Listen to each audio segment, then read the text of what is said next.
Hey you guys, it's your girl T. So it's time to go ahead and recap Love and Hip Hop New York. That shit was off the chain yesterday. We had a good old funky time on Twitter going in. So let's go ahead and get this recap started. So in the opening scene, we have Amina Butterfly, and we're picking up right where we left off last week, where she crashed their dinner party. Tara's there with Peter and the boys, and then, you know, they're having a good old time. They're kikiing and shit, and Amina walks up, and she just breaks down crying. She's sitting on the curb at 5 months pregnant. I'm like, if this bride don't get up off the ground, I mean, this is just ridiculous to me. And Peter comes over to her, and Peter's like, you know, what's wrong? Why are you bugging out? I'm here with Tara. You know what I'm saying? I'm trying to feed my sons.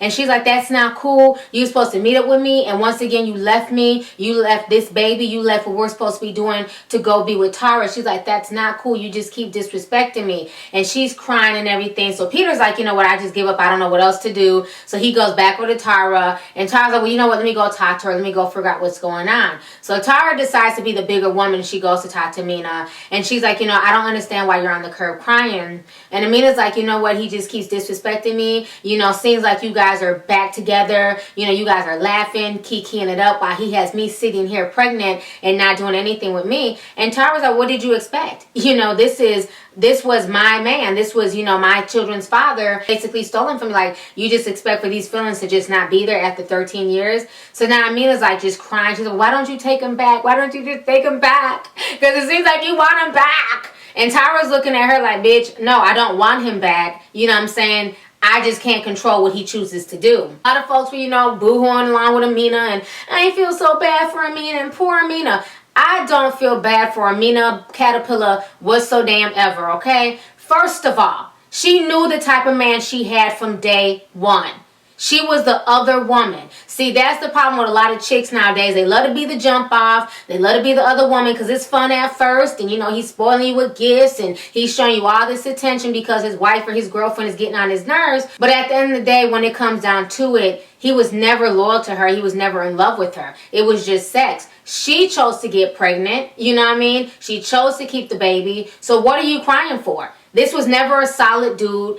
Look how he did his main girl. If he could do Tara like that, what makes you any different? This man has 8 baby mamas.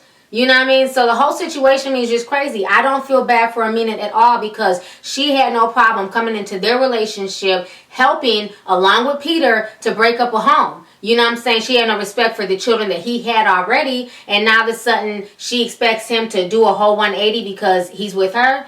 Nah, once a dog, always a dog. Moving on to the next scene. So in the next scene, we have Cisco, a.k.a. Skinny Fat Joe, because he looks just like Fat Joe, but a skinnier version. So anyways, he's meeting with Rich Dollars. He has a lot on his mind. You know, he feels like, you know, he's done Diamond wrong because he flipped out on her, but then he's done his own dirt as well. And, you know, Rich is like, well, what's going on? And so he's like, well, Diamond knows about my 6-year-old daughter, but Diamond doesn't know about my son. And Richie's like, what? Why wouldn't you tell her about your son? Cisco's like, I chose not to tell Diamond because, you know, I didn't want to hurt her because I was cheating with my baby's mama when my baby mother got pregnant. My son is only 6 months old. So a lot of things bother me with this whole dialogue with Rich Dollars, okay? First of all, this is straight up the pot calling the kettle black. How the hell are you mad at her for keeping her child a secret when you want to knock up your baby mama behind her back and you have a 6-month-old baby that she knows nothing about? Another thing that bothered me with the whole situation is the fact that Diamond knew that he had a 6-year-old daughter, okay? So you know that your man has a daughter, and in all that infinite wisdom, you still chose not to tell him about your own child? What kind of shit is that? I could see she assumed that he didn't have any children and that he might be scared to be a father or stepfather or whatever, but he's telling you he has a kid who's also the same age as your daughter, and you still don't tell him that you have a kid? It's like, what the hell is wrong with this girl? This whole relationship is just stupid as hell to me. It's just shell, and it's just way too over the top. Moving on to the next scene. So in the next scene, we have Erica. And Erica decides to go meet up with her homeboy. He's one of her best friends. And she's saying that, you know, her and Cyn keep getting into it. They keep arguing. And she doesn't understand why Cyn keeps popping off on her. Keeps trying to change. She's trying to do the right thing. So then her homeboy decides to drop the bomb on her. And basically tells Erica, you know, I'm not trying to say anything. I'm not trying to start no dirt. But I seen Cyn's truck the other day. She's like, oh, okay, well, what about it? And he was like, I knew it was Cyn's truck, and I saw Cyn in the car, but I didn't see you in the car. She was riding around with Dykeman.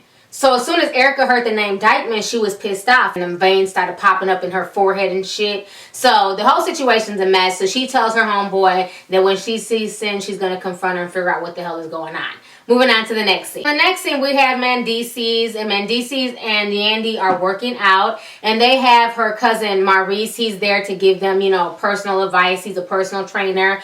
Mendeecees and Maurice, they decide to squash the beef, you know, because you guys remember the first season they got into a fight because Maurice was taking all these sexy pictures of his cousin, which kind of came off as creepy and incestual, but they said they had nothing going on between them. So now everybody's cool, and everybody's cool in the game, and Mendeecees wants to start working out because he gained weight, and Yandy's trying to stay in shape. Okay, I don't know if y'all noticed this, but this whole scene bothered the hell out of me. First of all, when the show initially started, it was the dead of winter. There was snow on the ground. Yandy clearly looked pregnant. But now all of a sudden, this summertime, they're in workout gear, shorts and everything else, and Yandy's doing crunches.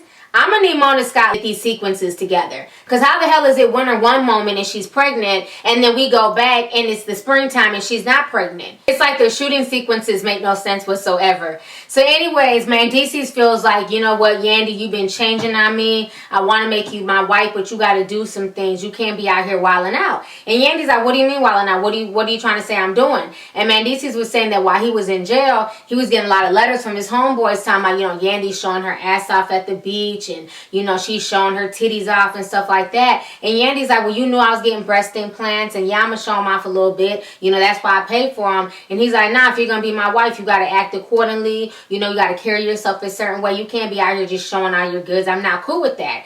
And I'm sitting there like, you're not cool with her showing her boobs and, you know, being sexy, but yet and still you looking at 20 years in prison for moving drugs all through the country. I'm gonna need folks in glass houses not to throw rocks. Moving on to the next scene. So the next thing we have Skinny Fat Joe, aka Cisco, and he decides to meet with his mother. When I tell you, now I know me and my son look alike, but damn it, Cisco and his mama look just alike. She looked like Cisco with a damn wig on. I was like, goodness, I've never seen a mother and son look like identical twins. They look like they were the same damn age and everything. So anyway, Cisco's talking to his mom, and he's talking about how hurt he was and, you know, everything he went through in his childhood, and that's why it's hard for him to open up to women. He's telling his mom that he really loves Diamond, but he doesn't know if he can be faithful to her, if he can really be with her, because he's scared of getting his heart broke because his mom broke his heart. And the mother's apologizing. She's saying that, you know, everything that she did in the past, you know, she apologizes for it, but she was going through a lot in her relationships. It seemed like she was in some type of abusive relationship, and she had to leave Cisco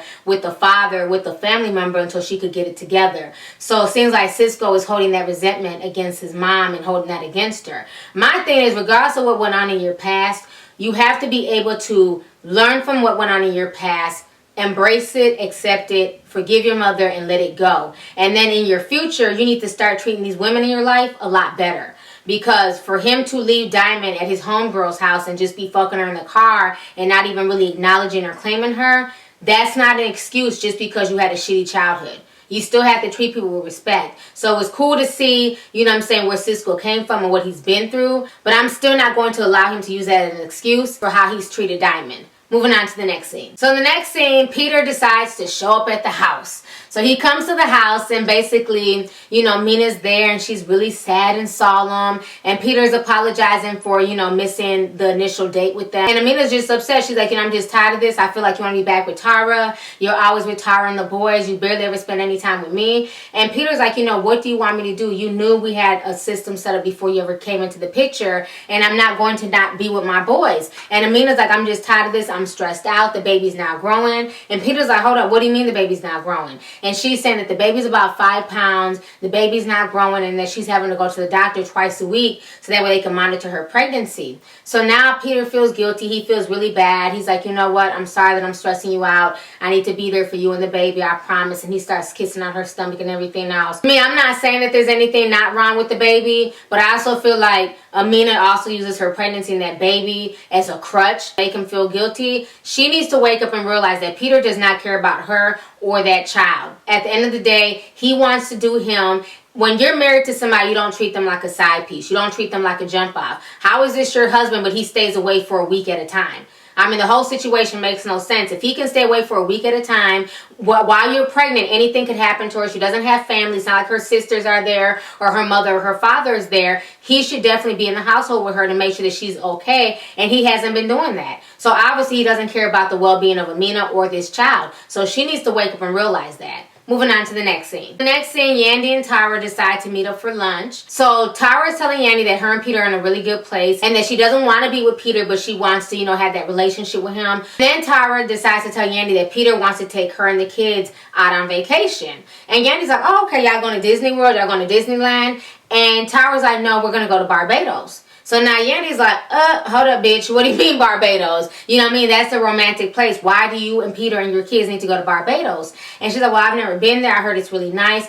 And Yandy's like, you know what? Keep it 100 with me, Tyra. It seems like you've caught feelings for Peter again. It seems like you want to be back with him. And Tyra was up and down. That's not the case. She didn't catch feelings for him. She doesn't want to be with him. You know what I'm saying? She just wants to be there and help co-parent their 2 children. But in my personal opinion, Tyra is full of shit. You know what I'm saying? She's allowed Peter to come back in, to become too comfortable. And I would not be surprised if her and Peter are still sleeping together. Because my thing is, as much as Peter dogged her out and dissed the hell out of her, just played the fuck out of her on national television, for her to even be thinking about going on a romantic vacation with him just shows you how low her self-esteem is. This love triangle between Amina, Peter, and Tyra is a straight up joke. Neither one of these women have any self-esteem.